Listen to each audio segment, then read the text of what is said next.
Okay, so I think we're recording. It says recording. So welcome everyone. This is the Heart to Heart interview series.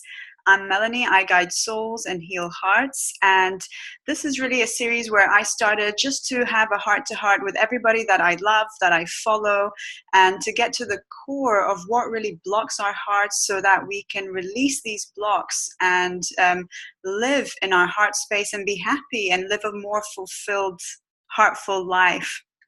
And today I'm having a heart-to-heart with John Kelly. I'm so excited. For those of you who don't know John Kelly is an international clinician and a world-famous speech analyst, and he actually released key intelligence to the Iraq war 2 years in advance. I know that you have also released all sorts of information in advance a lot of the times, and just through analyzing speech. And he also has been in there's a whole list of news here. He's been on the BBC News, on the CBC News, the CBS Radio, the US Today, and actually the list just goes on. I'm not going to go into the whole detail, but he's very well known in terms of his work. I know that John also does UFO sightings as well, and I'm so excited. I'm actually a little bit nervous, and I was just by connecting with you again, I'll just share with people my story. I actually had my voice analyzed with John, and just by connecting with you now, I got so emotional. And I guess also because it's been years, and I remember when I first connected with you, actually a good friend of mine who follows you, he's a sound engineer, and he was the one that told me about you, and because he's both interested in the sound and also in the alien stuff, and we used to discuss, all of this stuff together. And when he shared with me about you and your work, I obviously went on to your website, and I thought, oh my goodness, I need to get my voice analyzed with John. And I remember at that time I was doing a lot of healing, but what I realized after your session was that I actually wasn't doing healing. I was spiritually bypassing, and I was doing all these healings, but I wasn't actually getting to the core and processing these deep emotional wounds that I had suppressed. And after having my voice analyzed with you, you pinpointed exact traumas, and I was so shocked. And obviously I cried, as I am as I am now, a little moved remembering that. And you actually voiced my inner child. I don't know if you remember, because it's been so many years now. But thank you so much for being here, for doing this. Maybe you can start by sharing a little bit of your story, because I know you do a lot of different things, and maybe how that kind of links together for everyone listening. My name is John Kelly. I'm from yourinnervoice.com. Thank you very much, Melanie. It's a great pleasure to reconnect with you after so much time has passed, to see you again, and to learn about your wonderful series, broadcasting, sharing with everybody about these good ideas and good information. I've been working as an alternative therapist for 20 years. I have an international practice that's advertised through talk radio in the United States and overseas, as well as U.S. television. My specialty is in analysis of human speech. I decrypt unconscious communications from the human voice in a way that works in a liberation psychology founded procedure, where people encounter their unconscious material audibly spoken in their own voice. They have those encounters, and through those encounters, they awaken and arouse deep feelings from within about the unresolved conflicts of their past and the potential for resolution. My sessions have been audited by professionals in mental health, including the leaders of state mental health coalitions, psychologists, psychiatrists, and MDs have sat with me through our session, and all agree to some of the outcomes being very powerful. and my reputation, which is for delivering a catharsis in the first session, which means that a deep and profound breakthrough is possible within one session, one meeting, using this very simple procedure. The founding of my procedure is found in the phenomena of reflection, which is very ancient. On this planet, 4 billion years ago, in its very early formative stages, there were lakes of methane on the surface, according to science. And if one were to stand on the planet at that time and look at the lakes, they would have seen a reflection in those lakes. And so the phenomena of reflection predates the appearance of human beings on this planet. It's a universal constant, it would seem. It's used in science in fields like astronomy, where the reflector telescope is the typical design used in most of the major installations, including the famous Hubble. Hubble shows us images of the stars, but it does through an indirect method. In other words, we don't see the photons as they pass through the lens directly onto the spotting apparatus, but rather we see the reflection, a reflection throughout in the telescope. And so science is studying reflections, making indirect observations to draw conclusions about the nature of the universe. And here we're using reflections of sound to draw conclusions about the nature of the inner universe. And my work has been audited over the years, withstanding the test of time. As you mentioned, I had reported early on military grade intelligence pertaining to the Iraq War. I identified a CIA program 3 years before it was written about in The Intercept. I identified the name of a Russian spy before that name was published in the Wall Street Journal 9 months later. I named a serial killer by the strange supernatural encryptions in his voice that linked him to a series of all of these are well-worn stories in talk radio. My work became legendary amongst the inner circles, the editorial circles, who knew of my reports and followed my work. And I continue to produce work of this quality today as an investigative journalist. I write for newsinsideout.com, where many of my columns and articles reside. So people can find more about my journalism work there. And for my personal development work, my coaching practice, my clinical practice, it's yourinnervoice.com under professional services. So the practice is very simple. The human voice releases different indications of our inner condition. If we follow the karmic model that is understood in yoga, that it would tell us that everything that exists today is a consequence of events from the past. In other words, the entire history of the universe, so to speak, is encapsulated in everything that appears now. And so even our utterances themselves, it would seem, according to this dictum, that we could unravel the past even into our ancestry, into the experiences of our ancestors from the vibrations in our voices. Just does alone be enough. There's consciousness in everything, and I'm saying that we can start to draw the consciousness, tease the consciousness out of these material waves that emit from our voices by using a mirror. Mirrors are used in traditional medicine practices in Central Asia. The medicine people of Central Asia have bronze mirrors as part of their accoutrement, as part of the iconography that accompanies the shaman's practice in and other countries like that.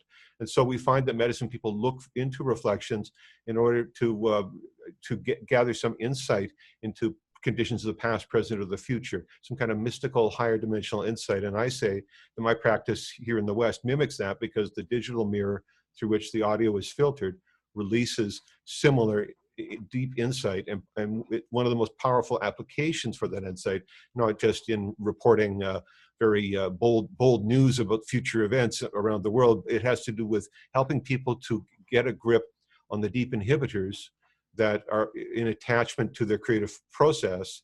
And by releasing the binding of the inhibitors, people become unfettered, creative, and liberated in a way that they can express themselves effectively, meaning that their behaviors change, people's personal conduct changes as a result of encountering their messages and working with that material. It's very powerful, and it's proven, effective in administrative practice, proven effective in front of the mental health community and in front of the general public. So I have great confidence when I tell people that this is a very worthwhile opportunity.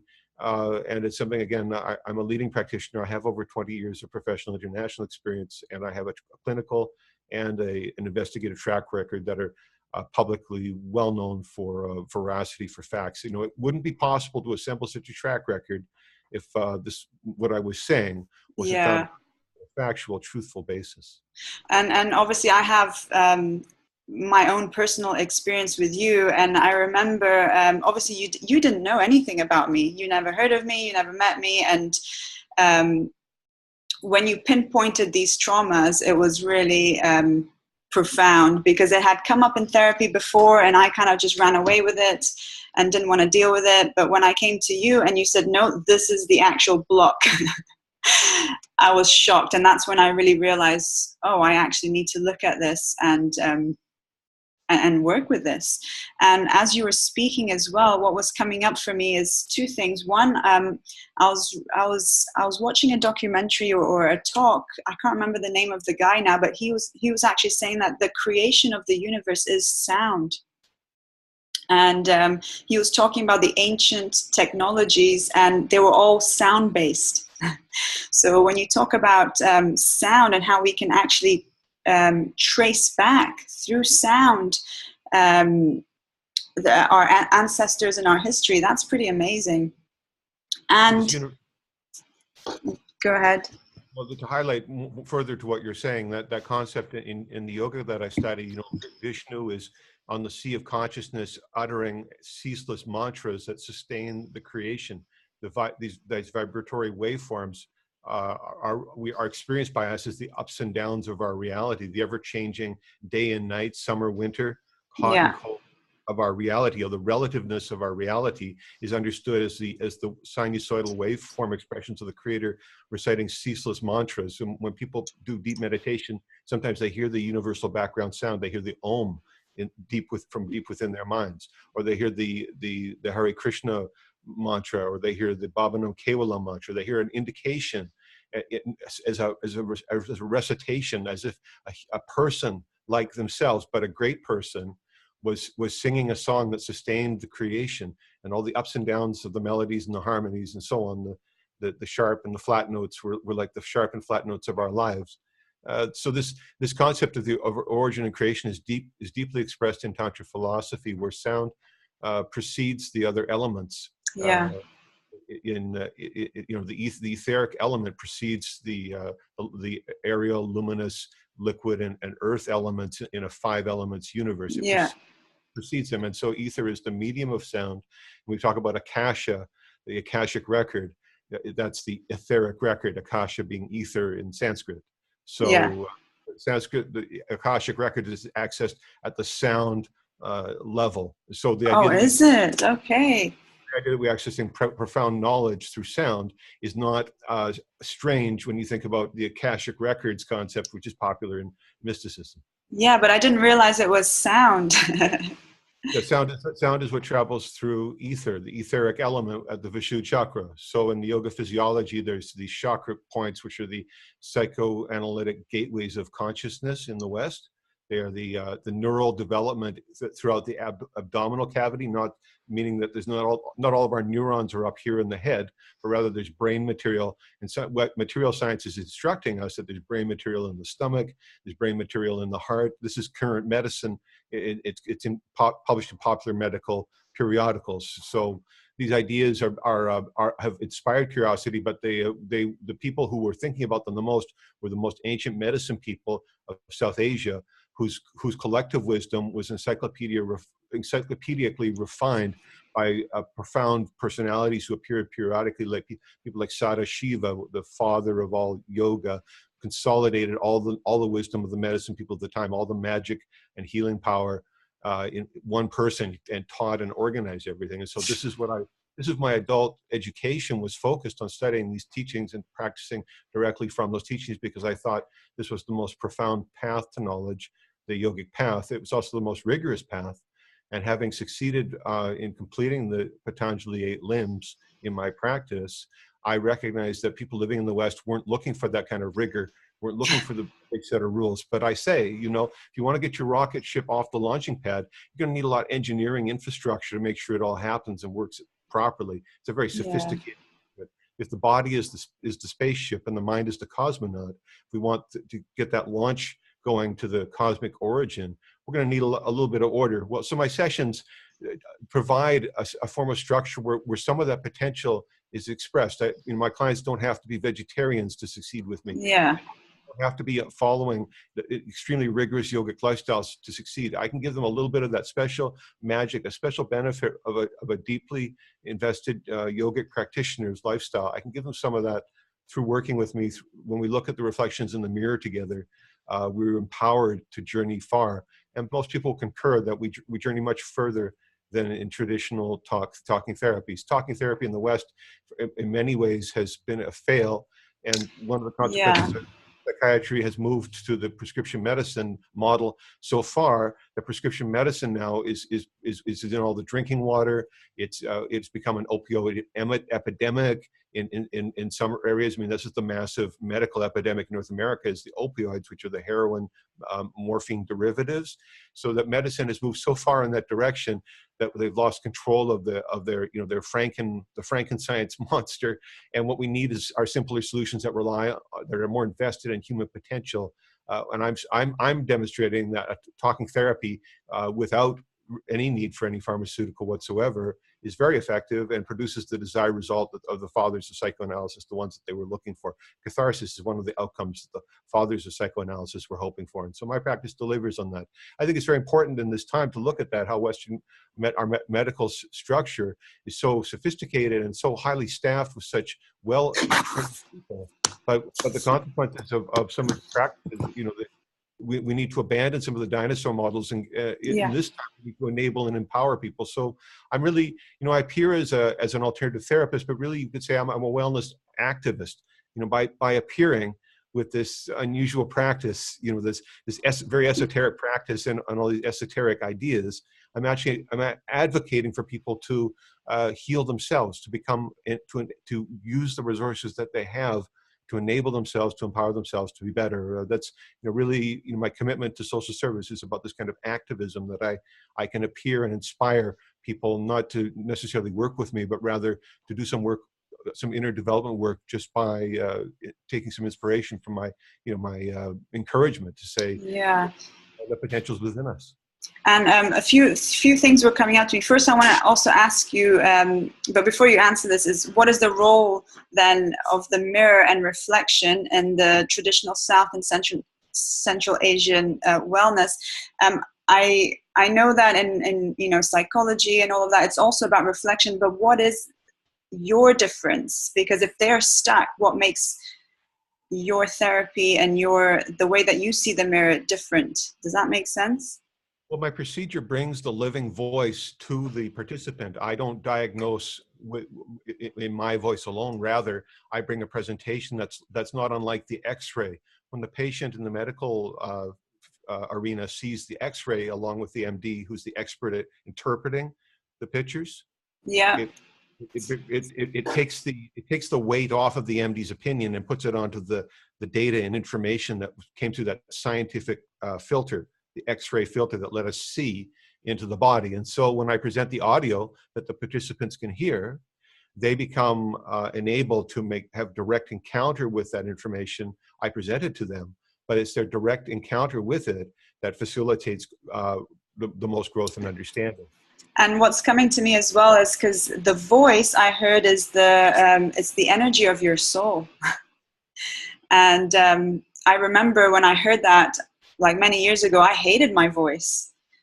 So which meant that I hated myself, I hated my soul. And I've worked so much to actually, my voice is not too bad now to me. But so when you say that as well, that's what's coming up. And what came up to me as well is, so the inner voice that you hear is actually the vibration, the voice of that wound that's still within you speaking to you, I guess. Well, our inner condition contributes to the timbre and the spectral and envelope characteristic of the sounds that we emit. If we think fundamentally that our body is the resonant cavity itself, and that resonant cavity, it's just the physical condition alone will contribute to these timbral qualities, the spectral data and the type of envelopes, the beginnings, endings, and sustained portions of the tones.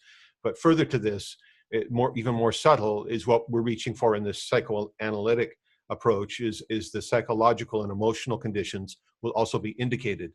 That involuntary tremors in the musculature of the speech communication system will be rich with encryptions that human observers will be able to detect and observe and make sense out of, that will inform us about these inner conditions.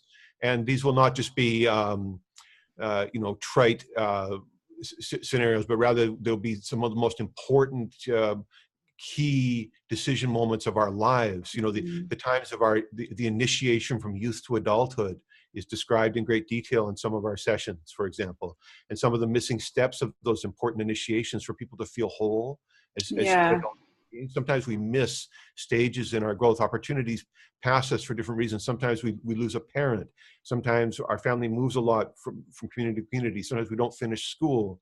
All these different circumstances of lives sometimes interfere with a sense of completion that may be important at an early stage in our lives. And so when those archetypes manifest through these reflections, there becomes a chance the session provides a forum where that kind of mini completion can take place, where the participant can step up as the responsible adult person now and bring along that younger part of themselves, bring them integrate that part of themselves through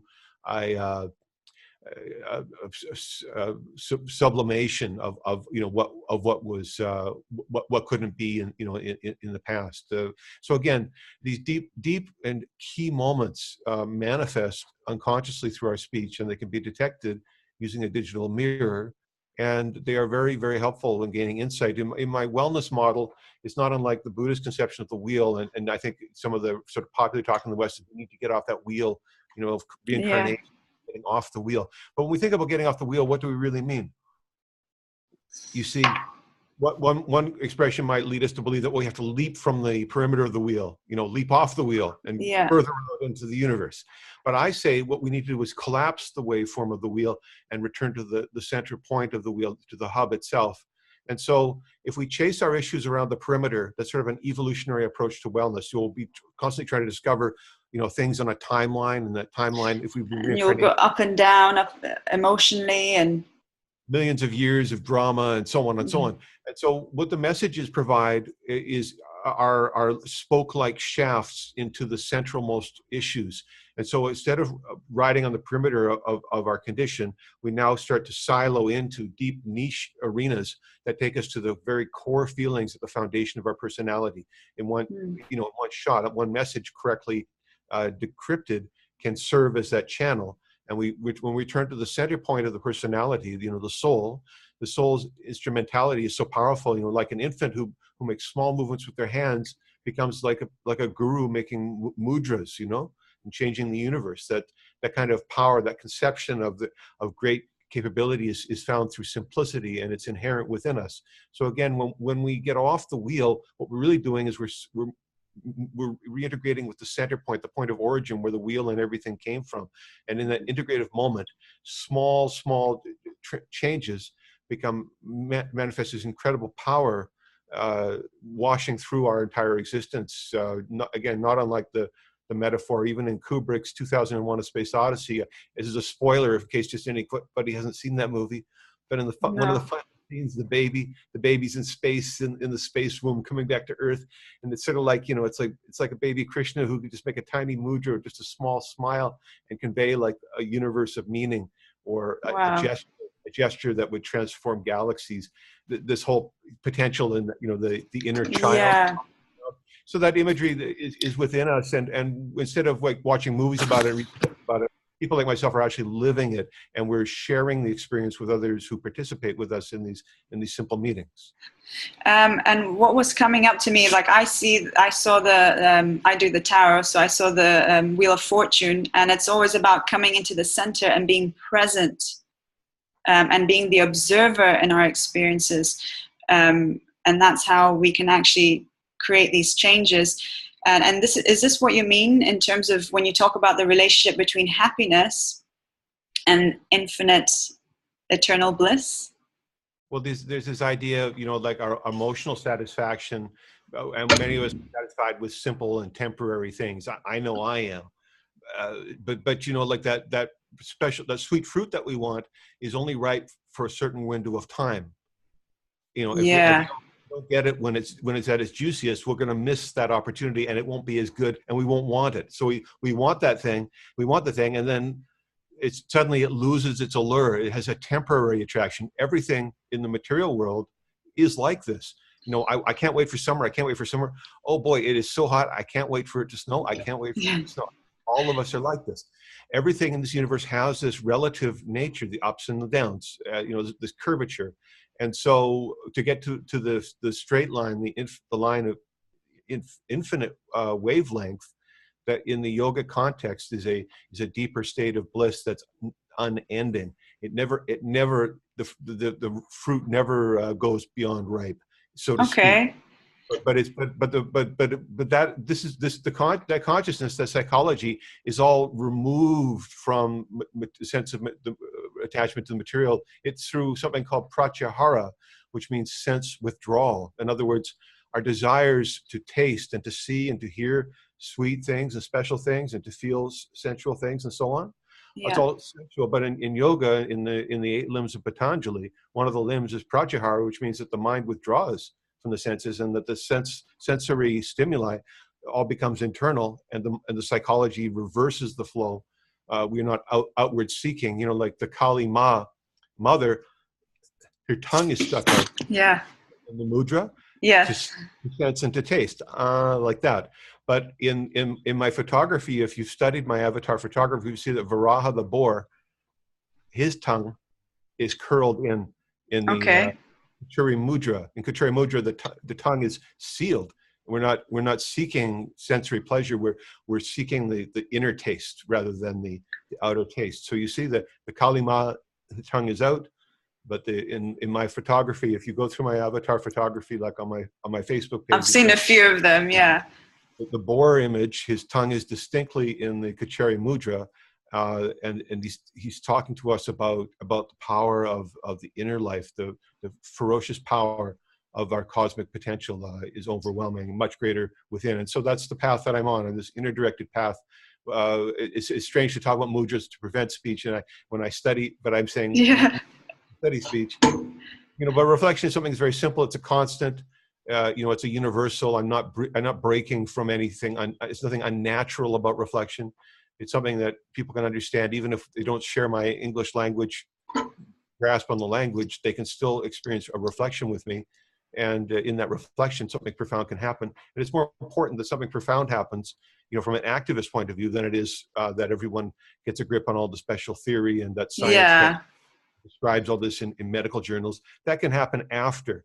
What I'm doing in my life now is I'm demonstrating the faculty, and I'm doing it in such an unambiguous and transparent way that it compels rational thinkers to look more closely at my discussion points, because there are no other reasonable ways by which my results are possible. It's, I'm unique in the world, in as much as the quality of the data that I've assembled, given the limits on my resources. I have no institutional funding.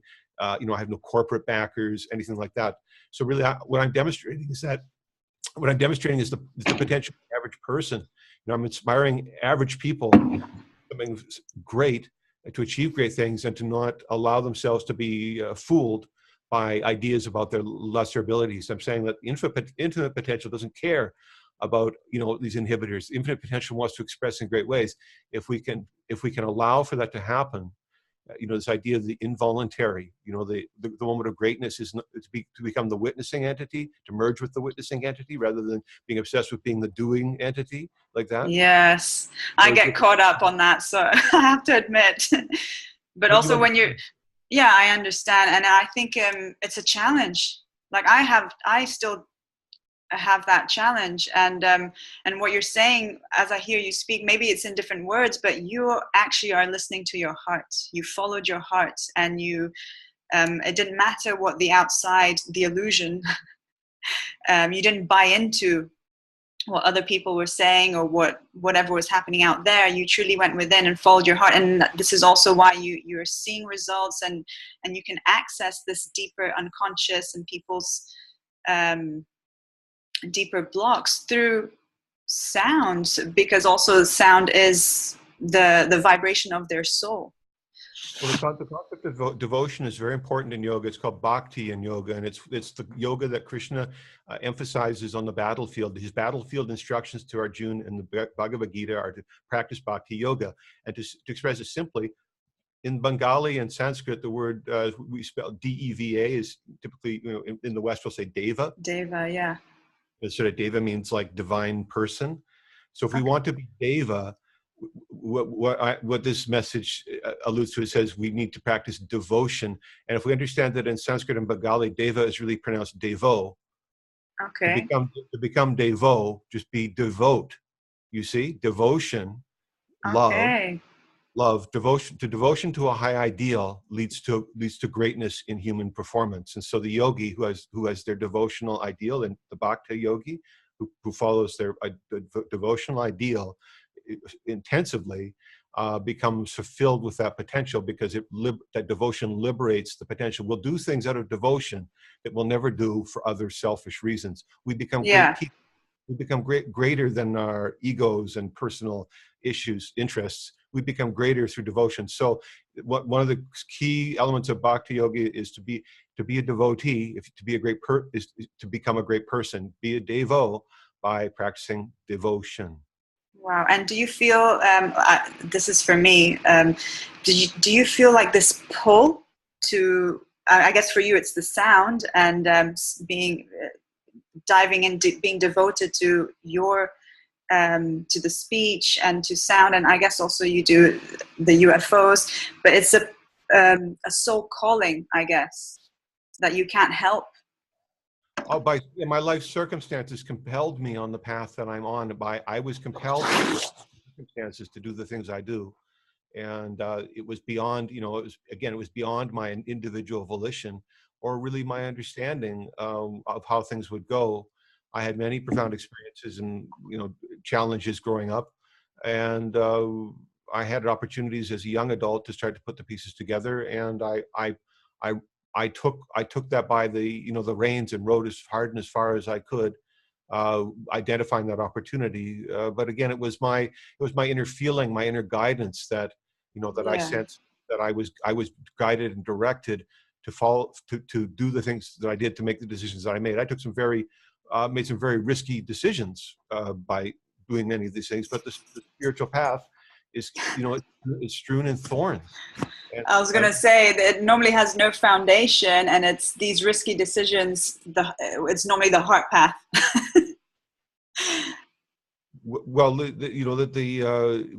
we develop the mind that is heedless of the peril and proceeds in the face of the fire, continues to proceed in a noble way, that's what we're sure to overcome. Because again, this world is filled with challenge. Our romantic hope and ideal may not see fruition, without fierce intensity, compelling those visions to come to life. And so I've had to be fierce, and I've had to take intense stands on issues and positions, particularly around ethics, publicly again and again. Wow. But it was for a good cause. If I faced some hardship in the short term because of those choices, it was bearable, because I knew that in the long term, I had chosen something that had a lasting value. I had made decisions in the favor of something that had permanent value in the long term. So I've been willing to accept controversy and criticism of my choices and so on, as part of being a participant in society. But again, I say, these are these temporary shortfalls are not as important as the long-term gains. And the long-term gains manifest in my practice. For example, I see the catharsis. I go, it took a lot of resources for those people to get to where they are today, and I had a part in it. It's because I stuck with my path in the face of obstacles. If I'd have failed and wavered one way or the other and said I can't keep practicing, we would have never gotten to those sessions where those things happened. So I know we never totally understand all the implications of all our decisions, but I've been fortunate that I've received in my lifetime, I've received feedback on some of my decisions. I'm not like a theorist who's projecting some idea that will only be testable in 10,000 years. In the abstract world, it's quite possible to make mental constructs that are completely untestable today, but could be tested by future generations. And so that work will need generations or millennia or centuries to be. Yeah. My work isn't that kind of work. My work is happening closer to real time. In my lifetime, I've received feedback on my projections, my hypotheses, etc. And consistently, I've received supportive feedback. So that feedback is, of course, helpful in helping me refine my practice to target to be more effective. I see what's working. I work. I amplify that. Getting feedback is a good thing, and of course, being involved, being for anything to qualify as scientific, feedback is essential. If you can't apply the scientific method of experiment, hypothesis experiment, and observation, and so on, if you can't apply that to what you're looking at, it's very difficult to include it in a discussion that has anything to do with science. Yeah, and especially with the work that we do, it's with healing and with all this transformational, it's not tangible. So if you can get something tangible, as you do, and very specific, I'm talking about my own experience, very specific, you pinpointed specific traumas. I mean, that without even knowing, that is amazing. And that's a science that you're practicing, essentially. Well, it makes it tangible for the participant, because you are in that role, you're a key player in making the session move forwards. So when it becomes evident to you that there's a road ahead, then you can get the engine started and start moving the vehicle of your life along that road. It becomes a sure thing for you. If I just threw a set of abstract numbers at you, or rolled a magic 8-ball and gave some crazy idea off that, and that was your reading. I don't know how really valuable that might be to anybody, but to engage with the voice, to hear the sounds, and then an inner discovery that accompanies that, where a memory awakens that may have been lost to consciousness for a long time, for it to suddenly emerge spontaneously. For the participant, that becomes a moment of action. They can take action on that. It really doesn't matter what I'm saying, what I think, or what I believe, what I ate for breakfast. None of that matters. And the work I'm doing is, as you know, I'm working by telephone with people. It doesn't even matter if I'm smiling, or if I had a bad mood, whatever. None of that has to do with the session. What has to happen in the session is that integration, that integrative moment for the participant happens. And when it becomes tangible and embodied for them, it becomes actionable for them, and they take action, and they take constructive action, and they succeed. They move past the issue then. So this is my excitement. When I see the potential of this work, I go, this is a great thing. It can empower and enable talking therapies that are safe and effective, that can work remotely for people, and be enabling and empowering for communities who've been sidelined by different kinds of injuries and issues. So, some of the social poisons that we have in our structure that we're working on collectively. For those individuals who suffered, they needn't be sidelined. My work says there's opportunity, and as other practitioners out there offering the same promise and delivering, some people are delivering excellent results. I include my work in it, but I say that after 20 years of international practice. I take my work very seriously. My work is ethics driven. I've done everything I can to make it safe and effective for the participants. And all it really needs, the magic, is someone to come in and do a session or two, and to find out for themselves. Hearing in a voice is a profound thing. I'm already, I'm getting emotional again. So before I start crying, you're talking about this, maybe you can explain the role of attraction in the tantric yoga that you practice, because you're talking about following your heart. Can you explain a little more about that? The concept of attraction, that there's popular ideas about laws of attraction, the contents of the mind, the outcome. What the mind thinks of is what the mind becomes, and mind stuff is of our experience from that model. And so what the contents of our mind, what occupies our mind, becomes what occupies our experience eventually. That's the karma. The seeds of karma mature within the mind and become expressed in physical experience. And so this idea of attraction, and what holds our attraction, and what is the most attractive. One of the parables of the story of Krishna is that he grows up in a village with agricultural people, and people are just living outdoors, with nature, not overly sophisticated way of living, just a natural, wholesome outdoor life. And when they're youths, Krishna and a young woman have an attraction for each other. and that the modeling is used to describe the feeling of the devotee, is that when that young woman would hear Krishna's flute in the woods, she would feel a thrill and drop everything and rush to find where he was so she could spend time with him. And this idea was that that woman is Shakti in the physical model, that she represents Shakti or matter, and that matter rushes to conform to consciousness. It's in the Judeo-Christian tradition, Moses is able to manipulate reality, and so is Jesus in the Christian tradition. Yeah. Water Well, parting. yeah. You see, like that. And so healing and all of that. Changing behavior. In other words, matter conformed to consciousness in those models, and these were considered as indicators, miracles that were indicators of that relationship between the rudimental relationship between matter and consciousness. That although it may seem that we're besieged by material odds, challenges, economic challenges, status challenges, this color of our skin, all these different kinds of things that are like material based. But the great lesson of the spiritual preceptors is that the power of consciousness overcomes those material limits, and that matter conforms to consciousness. Radha rushes to Krishna when the devotee is so absorbed in their ideal that their life begins to reflect that ideal. Then the universe responds more to them as if they were the ideal itself rather than just that person. Beautiful.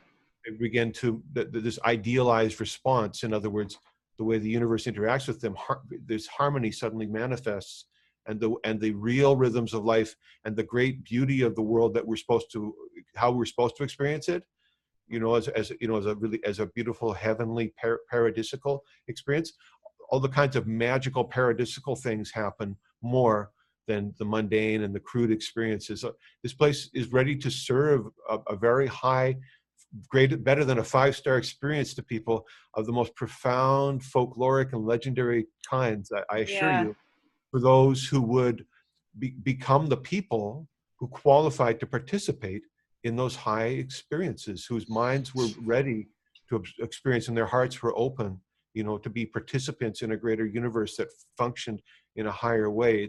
It's all really, it's there for us. That infinite potential and the paradisical experience is really, it's waiting for us. We simply need to become the qualified candidates ourselves, to bring ourselves to the opportunity. This place was created to support it, and according to yoga, this place is the place where that cosmic spaceship can take off, so that the cosmonaut can return to the point of origin. I mean, the highest possible, most blissful possible outcome possible. This place can support it. Again, that's making me tearful. But what was coming to me as well when you were speaking, this is spiritual alchemy, and this is living from the inside out, the inside out approach, rather than the outside in. And people get stuck on the outside in and chasing this desire, and then it's never enough. And it's really that flip, that when you talk about the mirror and experiencing, because our reality is really our inner reactions and our inner emotions and what's happening inside. So it's really about going within, and when you can do that, what you're saying is that's when you'll be liberated and live free and live with an open heart. So on that note, maybe you can discuss or just share your thoughts about that. When you talk about, I'm not too familiar with the tantric tradition. I focus more on the shamanic tradition, but maybe you can talk about a little bit about that. Well, so maybe, hopefully you'll find some parallels in some of these core ideas. I try not to make, overly exotic. There's a lot of simple, important core ideas in the material that I study that are easily translatable. On the battlefield, Krishna says that this Maya of mine is almost impossible to overcome, with the Maya being Shakti, or the energetic universe. Okay. The material existence, saying this, we are constantly being besieged. We want one thing, and then we see another. While we're getting the one thing, we see something else, and then on the way to get that, we see And so we're constantly looping ourselves into the karma. And if we can't catch up with those things we want in this life, then we got to come back here to finish our karma, because our mind is full of, and I want this pink Cadillac, and I want this big house, and I want a sailboat, and I want a helicopter. You know, if I can't get all that material stuff going in this life, I just got to come back until I can get it right. And who knows what kind of incarnation I'm going to have to go through to make that happen. But this is the nature. We're compelled by the contents of our mind. Our karma that compels us to be here, that keeps us here in this experience, is the contents of our mind. And so when the mind releases its contents faster than they are created, then this state occurs where there's really no attraction between the I, the sense of personhood, and this place. We have no compulsion to be here. When we consume our karma, when the fires of devotion consume the seeds of karma, which is the intensive meditation, when that happens, this liberating effect occurs. The attachments break, and the reason for the personality, the I who came through millions of years of incarnation, who came like as an algae and as a fish and a plant and all these different forms just to get to human, that I becomes liberated. When the karma is finished, there's no compulsion to be here, and the natural instinctive pull is to return to the point of origin. And that's when people start to hear the Om, the background sound of the universe within their mind. They don't need a space telescope to hear it. Their consciousness resonates because they become more calibrated to the inner resources than they do to outer seeking. Again, it's inner directedness. Everything, infinity is within each of us, and this is where our human resources are so valuable. Each person, no matter what position in society, is capable of a cosmic performance. And the more we can get people, enabled to that, the more we can combat the sort of the imbalances in society that have kept different groups away from opportunities and such. Here in the West, we're pushing for like democracy and education and opportunity to bring everybody forwards. And I'm saying part of that is recognizing the divine potential of each person, that no person is lacking in that. And in the Shaivite tradition, you just have to have a human body to qualify to receive the teachings. You just be born as a human. You're in the school. You'll go to yoga university, just like that. Beautiful. Can you maybe share with us a little bit about your procedure in terms of sessions and the sort of outcomes? I know you said that there are some, great big, breakthroughs in some of your sessions, but can you share a little bit about maybe some client stories or your procedure? Yeah, so the procedure is very simple. I work by telephone or by Skype, and we just need audio to do the work. There's no necessary face-to-face time, and I don't do, in-house consultations or any of those kinds of things. For the work to proceed, I simply take a recording by interviewing my subjects, and it takes 5 to 10 minutes of recording time. We talk about the issues of the day. It doesn't have to be anything special. Sometimes people think they need to read from a book or something like that, but I swear an everyday conversation is enough. If someone makes it to the session, I believe they have something to say. And my job as the interviewer is just to help them to tell their story. And in that 10 or 15 minutes, we're done. And then I will take an hour to study that. So that's the lab time. And I break. And then on a second call that same day, an hour later, I'm back on the call and I'll present the audio findings. And I brought some audio findings with me. So why don't we just... Yes, because I would love people to hear it. Obviously, I've experienced my session, with you, which I had a big breakthrough, but if you can just share with us. What we'll use sample. Here, we'll use pre-verbal children as our sample. I don't work as a consultant to pre-verbal children, but my clients have kids, and sometimes they give me they share some audio with me. So over the telephone, there's a young mother, and her young pre-verbal child is making some sound. What she does when she's on the phone, she'll keep talking, and then she'll laugh at herself like she told somebody a joke. So we can hear the young person is speaking there. They're not speaking in English, they're verbalizing, but we put the mirror to that audio, and in the reflection, I hear the words, "I spank him." That's very clear. And so if I show, audibly, the origins, that segment of the audio translates. using a mirror, I hear that reflection. I hear something about corporal punishment, which isn't outside of the realm of understanding of young children. They may know about someone being spanked somewhere. You know, the idea that they could conceive of that and utter it is very interesting, because it's in some children's lives that's part of the language of their experience. Let's move forwards Wow. to some examples of kids babbling. Here's a well-known YouTube baby babbling in a back seat. It's a very popular video of baby babble.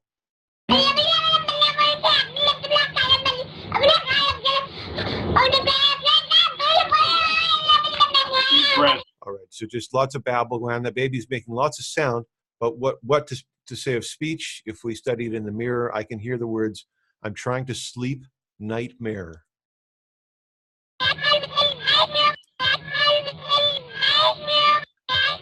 Oh, wow. That's pretty clear. You know, it seems as if that child is talking about their sleep state and problems in the night, sleep disturbances, which may be very important to people who are involved in pediatrics, Yeah. child development. Parents may want to understand these things. That's our source audio right there. And when that segment is mirrored, it appears that we're learning something about the dream states of our speaker, and the dream states of my clients are part of the topics. It's stuff that comes up. People talk in their messages about their dreams, and Wow. the lead us to explore those dreams, because it would seem it took a lot of energy to get that, you know, to bring that to light. So maybe it's worthwhile, you know, for us to explore and discuss while the client is there to talk about the issues related to that dream. It's not uncommon for the sessions, for the transcripts to reveal dream material. It's a very interesting study. And of course, psychoanalysis, you know, Freud's first book on the topic was about dreams. Yeah. I mean, psychiatrists are very interested in dream material. And so here is a rich source of dream material encrypted in human speech. Let's find one more example from the preverbal children. This is a young boy whose father's talking to him on the cell phone. Dad can't come home from work on time, and so he's consoling his son over a telephone call.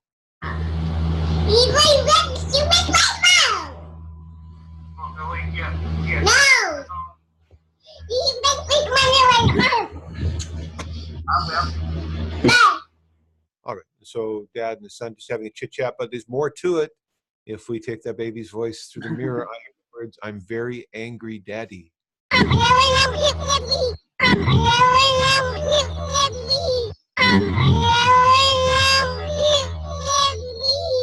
Wow. So that child's emotions towards their parent, I mean, you got your father and your mother that's angry towards the father. Wow, wouldn't it be amazing to have an opportunity to work with that child at that time Yeah. on whatever anger issues with dad, so that dad and the son could bond around that, and rather than that being a distancing experience, rather than, you know, creating misgivings later, unwanted feelings later that became amplified because they couldn't be addressed in real time. What a Yeah. powerful opportunity that could be for people to have more integration with their pre-verbal kids, to support them in their dream experiences, to support them in their judgment. Absolutely. I'm actually thinking of some clients that may want to, if once they watch it, they may want to come see you to work with their children, and maybe they don't understand them, they don't understand their behavior, and just by doing this, you can get a very clear insight into their emotional state and what's really going on. Well, the same applies for the adult speakers. The adult speakers will disclose things about their dreams and about their emotions, and we will hear that together in the session, and then we'll have a chance to talk about.